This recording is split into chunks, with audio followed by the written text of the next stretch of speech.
오늘 말씀은요, 벌써 몇 번째 표적이에요?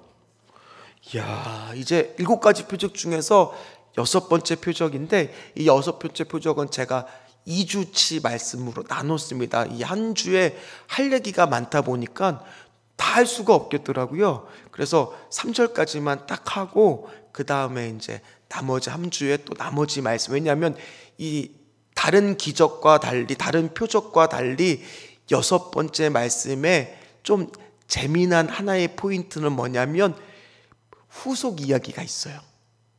아시는 분은 아시겠지만 후속 뒷이야기가 있어요. 그래서 여기까지 다뤄야 되기 때문에 오늘 말씀을 2번으로 나누어서 전해드리도록 하겠습니다. 제목이 뭐예요? 네, 벌써 여기도 지금 안경 끼신 분들이 반까지는 안 되지만 요즘에 저희 집은 다 안경 가족이에요. 안경을 다 끼고 있는데, 안경을 끼면 안경을 낀 세상으로 보이게 됩니다. 혹시 여러분들이 서양 동화 중에서 핑크대왕 퍼시라고 하는 거를 들어보신 적이 있는지 모르겠어요. 핑크대왕 퍼시. 그래도 감사하네요. 안 들어봤다고 표시도 해주시고. 그러니까 뭐냐면 이 퍼시라고 하는 왕이 있는데 무슨 색깔을 너무 좋아하냐면, 핑크대왕이니까 무슨 색깔을 좋아하겠어요? 핑크색을 너무 좋아하는 거예요. 그러니까 이제 궁전 안에 모든 물품을 다 뭘로 바꾸냐면 핑크색으로 도배를 다 한 거예요. 색깔을 다 칠한 거예요. 그리고도 만족이 안 되니까 사람들 옷까지도 다 핑크색으로 입혔어요. 그리고 그런데 이제 먹는 음식을 보니까 또 아니잖아요. 그러니까 먹는 음식도 다 뭘로 바꿨어요? 핑크색으로 다 바꾼 거예요. 그래서 이제 좀 만족을 할까 싶었는데 성 안은 바꿨는데 성 밖을 나가니까 세상은 어때요? 또 아니잖아요. 그러니까 명령을 내립니다. 모든 왕국에 있는 모든 물품, 심지어 동물까지도, 갓 태어난 동물까지도 다 무슨 색깔로 칠하라? 핑크색으로 칠하라고 명령을 내립니다. 다 핑크색으로 칠한 거예요. 그러니까 너무 흡족한 거예요. 그런데 그가 건들 수 없는 부분이 있으니 그게 어딘지 아십니까? 질문을 했습니다. 어딜까요? 그렇죠. 역시 센스 대단하십니다. 위를 보니까 뭐는 어떻게 건들 수가 없어요? 하늘은 어떻게 할 수가 없잖아요. 그래서 자기 스승을 찾아가서 고민한 끝에 저 하늘까지 어떻게 하면 핑크색으로 좀 바꿀 수가 있습니까? 그러니 이 스승도 어떻게 하늘을 어떻게 합니까? 그 당시에 비행기가 있는 것도 아니고 어떻게 칠합니까? 그래서 고민을 했어요. 그래서 수일 동안 고민한 끝에 왕한테 가서 이야기를 합니다. 왕이요, 내일 아침에 눈을 뜨면 안경을 하나 끼고 나오십시오. 눈치를 챘죠. 근데 그 안경을 딱 끼고 하늘을 보니까 정말 하늘이 다 뭐예요? 핑크색인 거예요. 그런데 눈치를 챘겠지만 그게 되었던 이유는 바로 뭐였냐면 안경이 렌즈가 무슨 색깔이었냐? 핑크색이었던 거예요. 그랬더니만 이제 더 이상 왕도 행복하고 국민들도 뭐 할 필요가 없어요. 이제 핑크색으로 색칠할 필요가 없게 되었습니다. 그 안경을 하나 딱 끼는 순간 세상이 다 뭘로 보이는 거예요? 핑크색으로 보였다라는 겁니다. 우리도 마찬가지입니다. 다 지금 세상을 보는 자기만의 다 뭐가 있어요? 안경이라고 하는 것들이 다 있습니다. 그거를 뭐라고 또 표현하냐면 패러다임이라고 하는 단어로도 표현합니다. 이 패러다임의 정의는 뭐냐면 어떤 한 시대 사람들의 견해나 사고를 지배하고 있는 이론적 틀이나 개념의 집합체라고 합니다. 그러니까 우리가 어떤 사물을 볼 때나 어떤 것들을 해석할 때 다 자기만의 안경, 자기만의 패러다임으로 그것을 다 바라본다라는 얘기예요. 그런데 오늘 말씀은 예수님이 제자들의 패러다임을, 또 그 당시에 유대 사회의 패러다임을 완전히 바꾸는 개혁적인 말씀이 나와 있는 구절이 바로 오늘 요한복음 9장이라는 겁니다. 먼저 오늘 어떻게 말씀을 시작하고 있느냐, 1절 말씀을 보도록 하겠습니다. 예수께서 길을 가실 때 날 때부터 맹인된 사람을 보신지라. 자, 일단 두 사람이 1절 말씀에 등장합니다. 한 사람은 예수님입니다. 또 한 사람은 누구예요? 맹인입니다. 맹인이 뭐 누군지는 다 아시죠. 뭐 앞이 안 보이는 사람인데 오늘 그 사람은 선천적 맹인이었습니까? 후천적 맹인이었습니까? 날 때부터 맹인이었다는 것을 봤을 때는 뭐 한 번도 세상을 본 적이 없는 사람이란 얘기죠. 평생 어둠 속에서 살았던 사람입니다. 그리고 또 한 사람, 예수님이 그 맹인을 오늘 말씀해 보면 보신지라라고 마무리를 하고 있습니다. 이것은 헬라어로 에이덴이라고 하는 단어인데 뭐 이건 기억 안 하셔도 돼요. 그런데 이 보신지라는 그냥 단순히 길을 가다가 우연히 봤다라는 뜻이 아니라 그 사람에 대해서 익히 알고 있다는 거예요. 오늘 예수님과 이 맹인은 처음 만나요. 그런데 예수님은 딱 보자마자 그 사람이 어떤 문제가 있는지, 어떤 고통 속에 있는지, 어떤 사정에 있는지를 뭐 한다고 있는 거예요? 다 보시는 즉시 알고 계셨다라는 뜻입니다. 근데 반대로 이 선천적 맹인은 예수님에 대해서 알았을까요? 아마 오늘 성경으로 봤을 때는 전혀 예수님에 대해서 모르는 것 같습니다. 왜 그러냐면 보통 우리가 맹인 중에서 여리고성의 바디메오 같은 경우에는 예수님이 지나갈 때 어떻게 했습니까? 다윗의 자손 예수여, 나를 좀 불쌍히 여기소서 소리라도 질렀잖아요. 근데 오늘 이 맹인은 지금 뭐 하고 있어요? 잠잠히 아무것도 안 하고 있어요. 그렇다는 얘기는 예수에 대한 소문조차도 들어본 적이 없는 사람이라는 겁니다. 이 사람은 태어날 때부터 한 번도 빛을 본 적이 없습니다. 그러니까 여러분 생각해 보세요. 세상이 어떻게 생겼는지를 알까요? 이게 지금 십자가라는 거 본 적이 없는데 이 십자가의 모습을 상상이나 할 수가 있었을까요? 전혀 못했을 겁니다. 만져서 어느 정도 감촉은 있겠지만 이게 정확하게 어떻게 생겼는지 단 한 번도 그의 인생에는 뭐를 본 적이 없어요? 빛을 본 적이 없습니다. 그러다 보니까 태어날 때부터 이미 체념이 되어 있는 상태예요. 그 얘기는 뭐예요? 기대가 없는 상태란 얘기예요. 아무런 소망이 없는 상태란 얘기예요. 그냥 인생을 하루하루 구걸하면서 동전 몇 입 생기면 그걸로 입에 풀칠하면 그걸로 만족하는 그런 인생이었다는 얘기죠. 어디 이런 세상 가운데 육적인 맹인도 있지만은 우리 안에도 지금 다 여러분들은 앞을 보고 있지만 우리 안에도 어쩌면 이 안에도 영적인 안 보이는 분도 있을 수 있습니다. 지금 내가 무엇이 필요한지, 무엇을 원하고 있는지, 무엇을 기도해야 되는지, 무엇을 구해야 되는지 방향성을 잃어간 채 지금 앞을 더듬더듬 마치 안 보이는 것처럼 살아계시고 있는 분들도 이 안에 있을 수 있다는 겁니다. 근데 오늘 중요한 건 뭐냐? 예수님은 어떠한 인생이든지 다 뭐라고요? 보신지라. 그 얘기는 뭐예요? 오늘도 여러분들 인생을 그 누구가 여기 앉아있든 간에 여러분들 예수님께서 보고 계신 줄 믿습니다. 근데 예수님이 보신다는 얘기는요, 그냥 보신다라는 게 아니라 뭐라고요? 아까도 얘기했듯이 다 알고 계신다라는 뜻입니다. 오늘 이 선천적 맹인이 그래서 할 수 있는 일이라고는 아까도 얘기했듯이 뭐밖에 없느냐? 그냥 구걸밖에는 왠지 안 보이니까.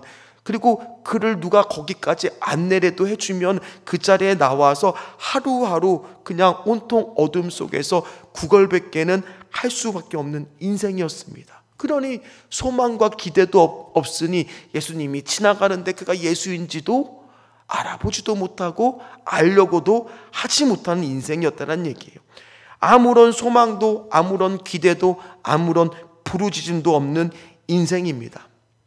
한 번도 인생을 살면서 본 적이 없고 채워짐을 경험한 적도 없기 때문에 그렇기 때문에 갈망도 없어요. 뚜렷하게 소망도 없어요. 뭐가 하고 싶다 이런 생각을 아마 해보지도 못했을 겁니다. 오늘도 우리도 이 자리에 여러분들을 나온 분 중에서 혹시나 지금 그런 분도 있을 거예요. 좀 무기력하고 요즘에 뭔가 기대도 없고 아무런 소망도 좀 없고 그런 분들이 다 뭐란 얘기예요? 눈은 보고 있지만 영적인 부분은 다 어떻단 얘기예요? 어두움에 있는 분들도 이 안에 있을 수 있다란 얘기예요. 그런데 중요한 건 뭐냐? 어떠한 인생이든지 오늘 예수님은 뭐 하신지라? 보신지라. 예수님이 보시기만 하면 그 순간 은혜의 시작이라는 거예요. 구원의 시작이라는 거예요. 회복의 시작이라는 거예요. 이미 예수님이 그 인생을 바라보고 있다는 그 한 가지만으로 이 맹인은 본인은 전혀 몰라요. 예수님이 나를 바라보고 있는지도 안 보이니까요. 우리도 마찬가지 오늘 이 자리에 앉아있지만 예수님이 나를 보고 있는지 안 보고 있는지 우리는 몰라요. 그러나 예수님은 어떠한 인생도 다 뭐하고 계신지라? 보시고 계신다라는 얘기예요. 예수님의 시선은 그랬습니다. 그런데 오늘 제자들의 시선은 어땠는지 2절에 이렇게 나옵니다. 우리 2절 말씀을 같이 읽도록 하겠습니다. 제자들이 물어 이르되 라삐여 이 사람이 맹인으로 난 것이 누구의 죄로 인함입니까? 자기니까 그의 부모니까. 지금 제자들의 패러다임, 이 맹인에 대한 패러다임은 바로 뭐냐면 그들의 시선은 뭐냐면 그들의 관점은 뭐냐면 그 사람이 안 보이는 거는 순전히 다 누구 탓이에요? 그 사람이 죄를 졌거나 그 부모가 죄를 지어서 그런 거다. 즉 유식한 말로 하면은 자업자득이다. 그런 얘기잖아요 지금. 아니 이 사람은 태어날 때부터 영문도 모르게 안 보이고 있는데 그게 지금 자기의 죄 때문이야 그러면 여러분 그게 납득이 되겠어요? 근데 그 사람은 그거를 항변하지도 못해요. 왜? 하도 어렸을 때부터 그 패러다임 속에 갇혀서 그런 말을 계속 듣다 보니까 그냥 그렇게 된 거다라고 본인은 그냥 받아들일 수밖에 없거든요. 사람들의 시선이 그만큼 무섭습니다. 오늘도 이 제자들의 이 시선은 그 당시에 유대인의 시선이에요. 그러니까 뭔가 저 집이 잘 되고 있으면 저 집이 하나님한테 잘해서 저렇게 되는 것이고, 반대로 저 집이 뭔가 안 풀리고 누군가 아프고 그렇게 되면 저 집이 뭔가 하나님한테 잘못돼서 벌을 받아서 그런 거다, 이렇게 생각하는 패러다임 속에 있었다는 얘기입니다. 오늘 이 맹인은 이 제자들의 이야기를 들으는데 어떠한 마음을 가졌을까요? 아니면 여러분들 중에서도 만약 여러분들이 맹인의 지금 입장이에요. 누군가가 그것이 너의 죄 때문이다라는 얘기를 들었을 때 어떤 마음이 드시겠어요? 아니 나 같으면 여러분 같으면 그럴 거야. 나 같으면 저런 소리 안 하지. 나 같으면 안 할 거야. 아니, 나는 가면 위로해 줄 거야. 나는 가면은 내가 잘할 거야. 나는 그렇게 안 할 거야. 그렇게 이야기하고 있지만 아니요. 우리도 자신할 수가 없다는 거예요. 왜냐하면 우리도 살면서요 그런 이야기를 듣거나 한 적이 있거든요. 여러분들도 누군가 지금 어려움을 당한 사람들한테 갔을 때 위로해 주려는 마음으로 갔을지 모르지만은 때로는 이런 이야기를 들어본 적이 있을 수 있습니다. 어떤 이야기냐면 혹시 하나님 앞에서 뭐 잘못한 거 없는지 한번 잘 살펴봐. 하나님이 괜히 그러시겠어? 아유, 하나님이 뜻하신 게 있어서 그런 거겠지. 아니 이런 이야기 여러분 혹시 들은 적 없으세요? 있을 겁니다. 그런 말을 혹시나 이 가운데 하신 분도 있을 겁니다. 그런데 오늘 그 말이 100% 틀린 이야기가 아닐지라도 오늘 예수님의 패러다임은, 예수님의 시각은 아니라는 거예요. 오늘 제자들은 왜 이렇게 이런 말들이 쉽게 그냥 아무렇지도 않게 툭 튀어나올 수밖에 없느냐? 이 사람의 고통과 본인은 제3자의 입장이잖아요. 고통을 당한 게 아니잖아요. 앞이 안 보이는 게 아니잖아요. 그러다 보니까 저 사람의 입장이 되어본 적이 없기 때문에 나의 고통과는 거리가 멀다고 느꼈기 때문에 아무렇지도 않게 이렇게 쉽게 이야기를 하는 거랍니다. 한번 생각해 보세요. 눈이 안 보인다는 얘기는 보통 다른 감각은 더 발달되는 경우가 굉장히 많잖아요. 그럼 눈이 안 보인다는 얘기는 어쩌면 이 사람 뭐는 잘 들릴 수 있다는 얘기예요? 귀는 그래도 잘 들렸겠죠. 근데 대놓고 그 앞에서 이런 질문을 한다고 이야기를 해보세요. 그 사람은 물론 체념하고 있지만은 그 이야기를 들었을 때 그 사람 입장에서는 그게 어떻게 좋게 들리겠습니까? 누구의 죄 때문입니까? 그런데 오늘 이 패러다임이 잘못됐다는 것을 예수님은 딱 지적하시면서 제자들의 안경을 아예 통째로 바꾸는 말씀을 하고 계신다는 얘기예요. 그게 오늘 3절 말씀입니다. 3절은 굉장히 중요한 말씀입니다. 우리 3절 말씀을 같이 읽도록 하겠습니다. 예수께서 대답하시되 이 사람이나 부모의 죄로 인한 것이 아니라 그에게서 하나님이 하시는 일을 나타내고자 하심이라. 아멘. 오늘 우리가 때로는 살면서 원치 않은 고난과 원치 않은 어려움에 빠질 때가 있습니다. 그런데 그것이 다 뭐는 아닙니까? 나의 죄로 인한 결과는 아니라는 겁니다. 심지어 요즘에 이런 말을 심심찮게 여러분 유튜브를 듣기 조심하셔야 되는데 이런 말을 들어본 적이 있을 겁니다. 가게에 흐르는 저주의 피가 있다. 혹시 들어본 적 있으세요? 없어서 다행이네요. 이런 이야기를 하시는 분들이 있어요. 특히 누구라고는 제가 지칭하면 또 어떻게 될 수 있으니까 이런 분들이 있어요. 가게에는 저주의 피가 흐른다. 이거를 우리가 해결해야 된다. 이거 아니라는 게 오늘 3절 말씀이, 성경 말씀이 증명해 주고 있는 거예요. 때로 우리가 원치 않은 고난을 당했을 때 그거는 어떤 경우는 물론 죄 때문에 주시는 고난도 있습니다. 없는 건 아닙니다. 그러나 100%다 고난이 그것이 아니라는 거예요. 근데 제자들의 시각은 항상 뭐예요? 나는 제3자 입장에서 그 고난을 분석하고 해석하고 원인이 어디에 있는지 찾기에 급급하는 거지, 그 안 보이는 사람의 입장은 조금도 생각하지 않고 있다는 얘기예요. 근데 예수님의 패러다임과 시선은 지금 누구를 보고 계세요? 아까도 얘기했듯이 누구의 영혼을 바라보고 계세요? 그 맹인의 영혼을 보신지라. 이게 패러다임의 차이였던 거예요. 시각의 차이였던 거예요. 여러분들은 지금 어떤 안경을 쓰고 있습니까? 여러분들은 지금 고통당하고 있는 사람, 어려움을 당한 사람, 그 원인을 분석해 주려고 하십니까? 아니면 그냥 말없이 안아주려는 마음이 있으십니까? 제가 청년부 사역했을 때 일이에요. 청년부를 사역했는데 한 청년이니까 뭐 나이가 뭐 20대잖아요. 그러니까 뭐 부모님들 나이가 많아봤자 뭐 50대인 거예요. 근데 어머니가 돌아가셨어요. 뜻하지 않게 병으로. 그런데 그 청년이, 여러분 알잖아요. 어머니가 돌아가시면은 특히 그 청년 한참 민감한 나이에 취직도 된 것도 아니고 결혼도 안 했는데 그 한참 손이 가야 될 나이에 어머니가 돌아가셨을 때 느껴지는 상실감이 얼마나 크겠습니까?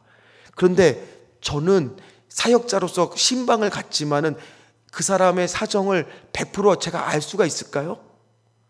저는 그런 경험을 해본 적이 없어요. 그래서 100% 알 수도 없습니다. 아니요, 요만큼도 알 수가 없습니다. 그래서 제가 어떠한 말도 할 수가 없었어요.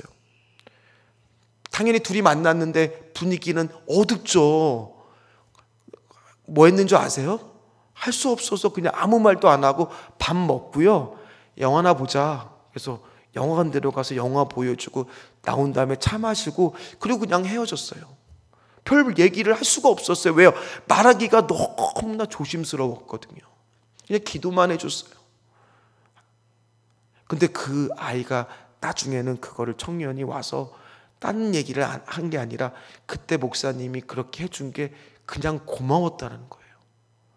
그리고 스승의 날만 되면요, 뭔가 선물을 들고 오고요. 제가 여기 부임한다고 내려오니까 잘 가시라고 신발을 하나 이렇게 가서 신으시라고 선물을 주시더라고요. 근데 제가 한 거는 뭐밖에 없어요? 이게 예수님의 시각은 뭐예요? 사랑과 긍휼의 마음으로 함께 울고 함께 우는 겁니다. 그래서 전 여러분들 대신방 가면 여러분들 이야기를 뭐밖에 할 수밖에 없어요? 듣는 것밖에 못해요. 제가 여러분들의 그 사정과 그 고통을 분석할 수가 있겠습니까? 해석해 드릴 수가 있겠습니까? 그냥 그거를 듣고 기도하고 함께 울어야 될 때는 웃고 함께 기뻐해야 될 때는 기뻐하는 거예요. 오늘 예수님의 시선은 그렇다라는 겁니다. 왜냐? 도리어 내가 위로라는 걸로 해서 자칫 잘못하다가 이야기를 잘못하면 그게 그 사람한테는 칼이 될 수가 있거든요. 그 사람 마음을 헤집을 수가 있거든요. 그래서 오늘 여러분들도 항상 예수님의 시각과 패러다임은 뭐예요? 오늘 이 말씀뿐만 아니라 38년 된 베데스다 못의 환자도, 오늘 이 선천점 맹인도 먼저 하신 일은 뭐예요? 보신지라. 그 사람의 사정을 먼저 아시는 거예요. 필요를 아시는 거예요. 눈물을 아시는 거예요. 아픔을 아시는 거예요. 근데 저는 그걸 다 예수님 같이 모르기 때문에 그냥 예수님의 그 긍휼의 마음, 사랑의 마음만 가지고 가려고 합니다. 여러분들도 마찬가지입니다. 누군가 이 안에 고통을 당하는 사람이 있다면 우리가 해야 될 일은 뭐예요? 오늘 3절의 말씀이라는 거예요. 첫 번째 뭐냐, 오늘 두 가지를 3절에서 하나님께서 선포를 하시는데, 첫 번째는 뭡니까? 하나님의 뜻이라고 합니다. 근데 이 하나님의 뜻이 다른 게 아니라 지금 이 사람을 통해서도 하나님은 지금 무언가를 하시려고 한다는 얘기예요. 우리가 얼마 전에 주일날 세리마태 이야기를 여러분들 기억하실 겁니다. 그쵸? 그때 그 세리마태도 사람들은 다 그 사람을 비난하고 있었지만은 예수님은 그 사람의 과거나 현재를 보는 게 아니라 뭐를 보고 있다고 그랬어요, 제가? 아유, 감사하네요. 할렐루야. 미래를 보고 있다 그랬잖아요. 오늘 마찬가지입니다. 보잘것없고 소망이 없고 아무런 희망이 없지만은 오늘도 이 사람을 앞으로 하나님 안에서 펼쳐질 인생을 지금 하나님의 뜻을 이룰 사람이라는 것을 하나님은 보고 계신다는 얘기예요. 그래서 오늘 말씀은요, 다음 편이 있어요. 다음 편. 이 사람이 어떻게 변화가 되는지가 성경에 잘 기록이 안 되는데, 보통은 고쳤을 때 이 이야기는 후속편 이야기가 있다라고 말씀드리는 겁니다. 소망 없는 인생은 하나님의 시선과 하나님의 안경으로 보면 한 명도 없다라는 얘기예요. 여기 계신 어떠한 분도 다 뭐예요? 하나님의 뜻을 이룰 수 있는 분이라는 얘기예요. 두 번째는 뭡니까? 두 번째 넘겨주시면 좋겠습니다. 자, 그래서 맥락이 역시 비슷합니다. 앞으로가 중요하다는 거예요. 아까도 그랬듯이 과거, 현재, 물론 무시할 수는 없지만 더 중요한 것은 앞으로의 하나님의 일을 나타내고자 함이라. 이렇게 성경에 나와 있잖아요. 이거를요, 영어 성경으로 좀 보면은 뭐라고 되어 있느냐면 God might be displayed in his life라고 해서 might be가 돼갖고 이게 뭐냐면 미래예요. 미래, 가까운 미래, 앞으로 어떻게 할 거라고 하나님이요? 하나님의 일을 보여주게 할 거다. 지금이 아니라 앞으로. 자, 하나님은 세리마태와 똑같다라는 거예요. 하나님의 시선은, 패러다임은 항상 그 사람의 뭐를 바라보고 계세요? 앞으로 변화되어서 하나님의 뜻을 나타내고자 하는 미래를 보고 계신다라는 얘기예요. 우리도 생각합니다. 내가 과연 예수님을 지금 이 모습 이대로 믿을 수나 있을까? 이렇게 죄 많고 이렇게 흠 많은데, 내가 이렇게 연약한데, 내가 숱하게 죄로 인해서 넘어지는 인생인데 나 같은 인생도 과연 하나님이 사용하실까? 하나님이 일에 쓰임받을 수 있을까? 오늘 성경의 패러다임의 관점은, 예수님의 관점은 뭐다? 사용하신다라는 얘기예요. 사용하신다라는 얘기예요. 세상은요, 온통 제자들은 그냥 고통의 원인이 무엇인지, 어떻게 하면 그가 과거에 혹시나 유아 시절에 이렇게 된 건 아닌지, 이런 것에만 집중을 합니다. 그러나 오늘 성경은, 예수님은 앞으로 하나님 앞에서 펼쳐질 그의 새로운 인생에 초점을 맞추고 있다는 얘기입니다. 이것이 바로 뭐냐, 신학적인 용어로 얘기하면 구원이라고 하는 서정의 과정에서의 하나님의 구원의 계획, 즉 하나님의 경륜이라는 거예요. 오늘 이 한 인생도요, 여기서 끝이 나지 않습니다.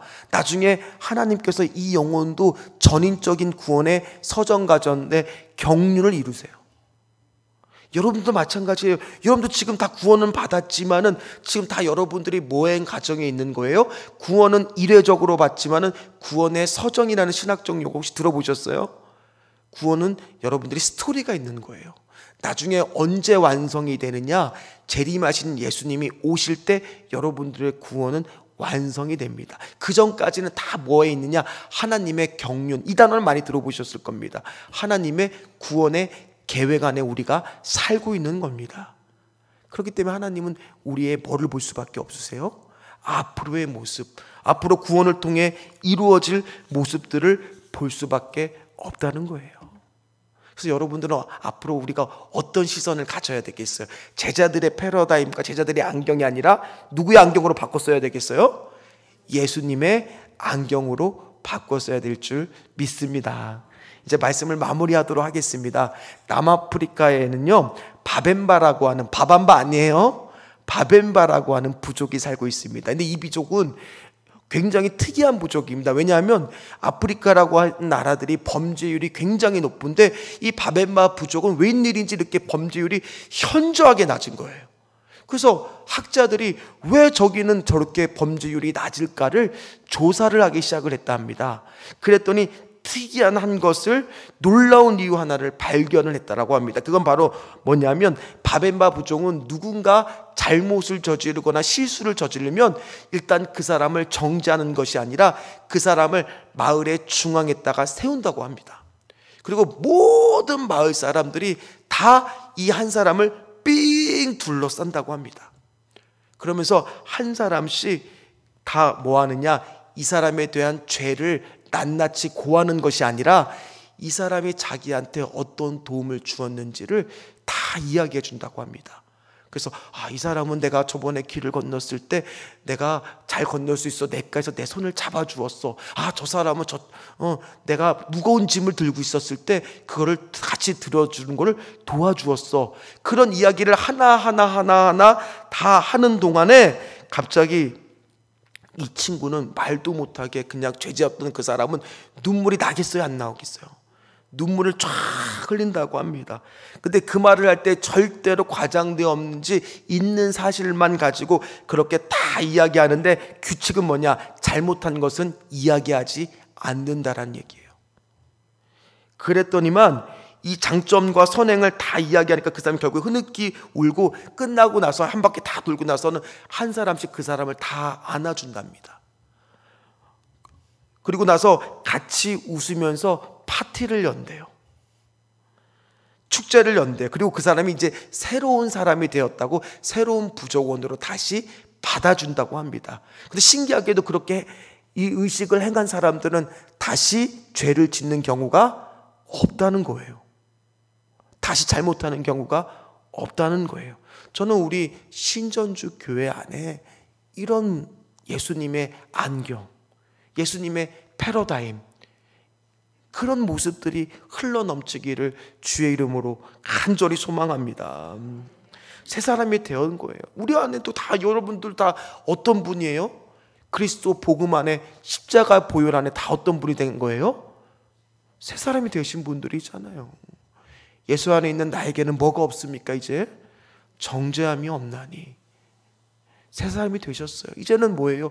서로가 때로는 우리가 진리를 벗어나지 않는 것에 한해서는 용납해주고 예수님의 그 시선으로 품어주고 이야기 들어주고 함께 울고 함께 웃고 저 사람이 저렇게 된 거에 대한 판단과 원인을 분석하려고 하지 말고 어떤 안경을 껴야 되겠어요? 사랑의 안경으로, 긍휼의 안경으로 끼고 그거를 예수님의 시선으로 바라봐야 될 줄 믿습니다. 그러게 바로 뭐냐? 그렇게 수용해 줬을 때 그 영혼은 진짜 바벤바 부족처럼 바뀌기 시작한다는 거예요. 그래서 저는 어떠한 사람이 와도 우리 신전주교 안에서는요, 새 사람으로 바뀌는 역사, 복음의 역사가 있기를 간절히 소망합니다.